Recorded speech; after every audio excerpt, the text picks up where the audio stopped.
આજે પાછો 4 તારીખ છે ભાઈ ને આજે હું બરોડાથી સુરત મુંબઈ હાઈવે પકડીને સુરત જતો હતો તો તમે જોઈ શકો છો આ કીમ કે પલસાણા સુધી કશે ચાલુ નથી.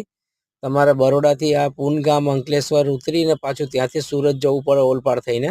અત્યારે આ લોકો વિડીયો બનાવીને નાખી રહ્યા હતા ને ખોટું છે બધું. તમે જો આ ડાયવર્ઝન બેરિકેડ જો અત્યારે આ પૂનગામનો રસ્તો છે જે નીચે ડાયવર્ઝન આવી રહ્યો છે. આ જો આ નીચે રસ્તો ઉતરીને પછી તમારે ઓલપાડ થઈને સીધો સુરત જવાય. સીધો તો રસ્તો બંધ જ છે. લોકોએ વિડીયો નાખ્યા હતા 31 ડિસેમ્બરે ચાલુ થઈ જશે. આ બધી ખોટી વાત છે. તમે જો આ લાઈવ વિડીયો છે 4 તારીખનો આજનો. હું બરોડાથી સુરત જઈ રહ્યો છું.